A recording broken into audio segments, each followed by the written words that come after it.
You crazy mother.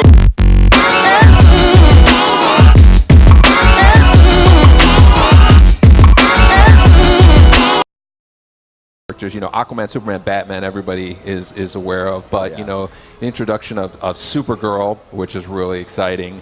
The Flash's villain, Gorilla Grodd. Oh wow, is also a lot of fun. He plays, you know, different than you'd expect, and Atrocitus, who is kind of like, you know, a big red angry version of Green Lantern. Oh, okay, yeah. Yeah, you can think of him as that way. Red Lantern. He's the opposite of Green Lantern in almost every way.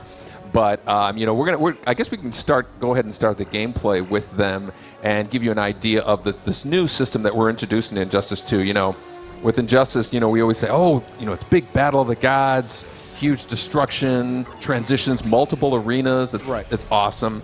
And with the sequel, of course, we're going to add new characters, you know, and expand on that whole thing. But the gear system, what we're calling the gear system, is really like the foundation of what is brand new, what we're bringing to the table, differentiated from Injustice, as well as differentiating it from other fighting games. Wow, very cool. So, like with each match that you fight, you'll be grabbing gear, or how does that work? Yeah, so like after a fight is done, you're going to acquire some gear, and the gear actually powers up your character. So every character in the game has thousands and thousands of, you know, boots, utility belts, cowls, capes, insignias, and when you finish playing the game, it's kind of like XP. You know, you're getting a drops of gear, and then you get to actually apply them to your character, and they power your character up in different ways. You know, defense. You know, your strength, your abilities that you use in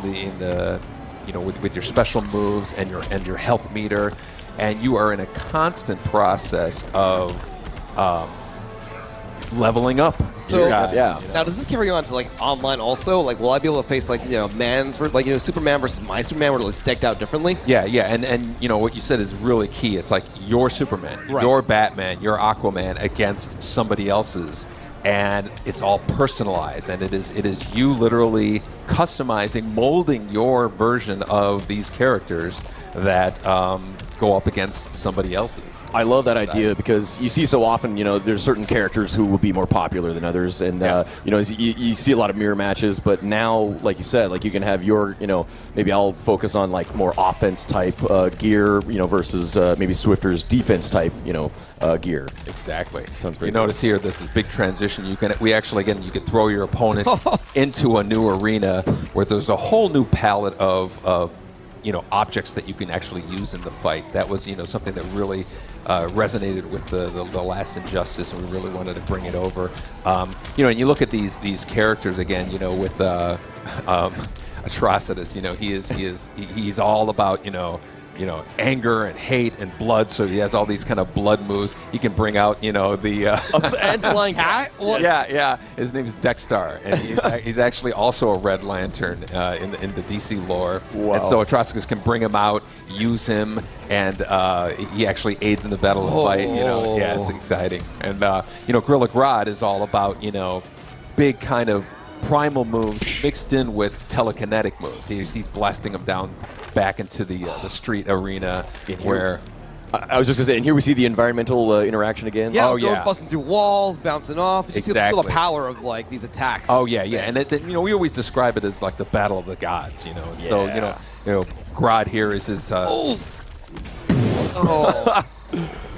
That's what I love seeing too. Just like these two brawlers beat the crap out of each other. Yeah, the variety of characters in this game is actually going to be even wider than the last one. So here is what we were talking about in terms of the gear. You know, like when you finish a round, your characters are leveling up. You know, you see the stats of their strength and all that. But then this gear that you're rewarded with, you know, the Curse of Rage, his new arms for Atrocitus, and Grodd has these. You can also be awarded gear for other characters. Yeah, I just noticed. You want to level up your other characters. It kind of gives you an incentive to really build up the entire cast. That is very cool. That is all. I'm actually really, really excited about like the loot drop system and like looking at like, oh, if I place off against a man, he's got like, oh, that awesome gauntlet. Like, what am I going to do? Like, counter that or whatever. Exactly. Or when you go online and you see somebody wearing some crazy crown, you're like, you know, where did you get that? You know, and so there's a lot of you know, kind of like this big collection mechanic going on.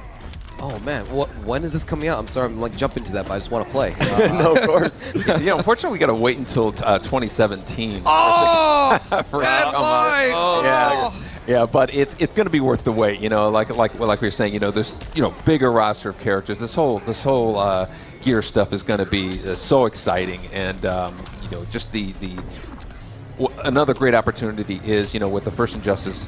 There's always characters who didn't get in the roster. Oh, of course. And a bunch of angry people that characters didn't get into the game. So a lot of it is satisfying those people, wanted to see Atrocitus, wanted to see Supergirl. Yeah, comic book fans in particular could be pretty vocal when they are not listening to it. And it's a great thing. I'd rather have people passionate about it, even if passion. That's a nice, polite way to put it. Yeah.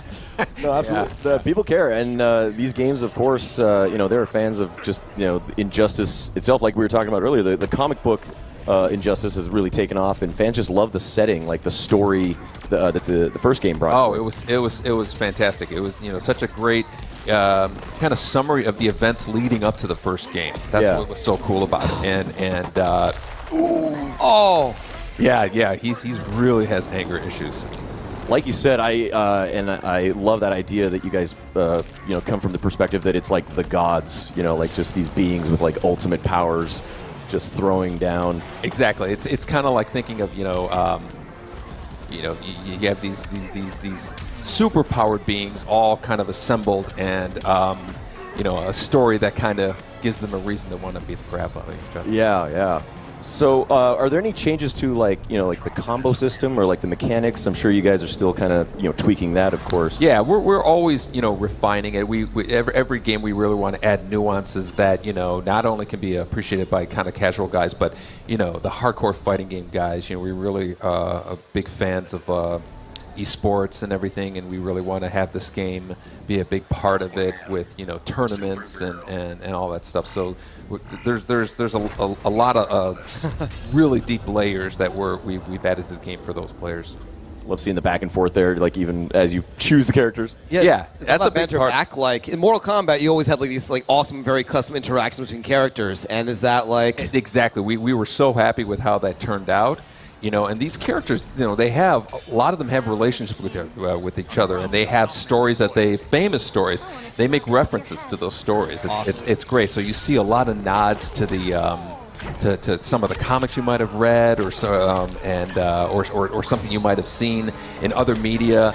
And it's great how you see those relationships. So they talk to each other before a fight, and it really kind of you'd be surprised how much it really adds a level of depth. It really does. Absolutely, staying true to like the original kind of like source material that has come before. Because these characters, these are like the forefathers of the whole superhero comic scene, and very cool that you guys have taken that into account as well. Kept it in the game. Yeah, we're and the characters like the returning characters, Aquaman and Batman and Superman.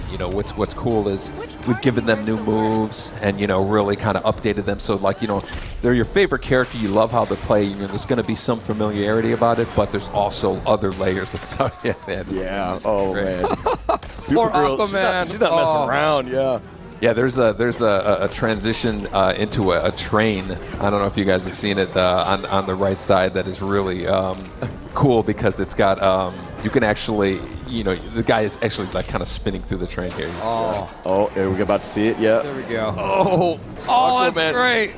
I love how it's Aquaman too. He's just getting knocked around. Poor Aquaman. Yeah, he's got this awesome super move that's.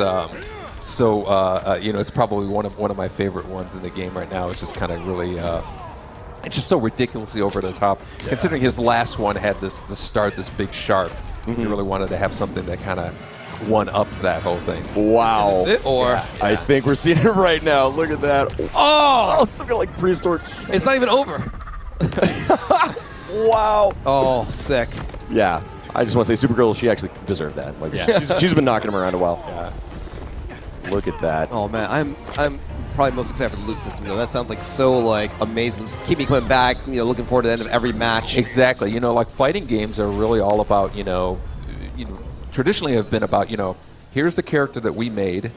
You learn it, you master it, you get it. Now we're all about kind of giving the player more personalization into it, character, Molding and of the constant process of getting the drops and everything is really cool. Right.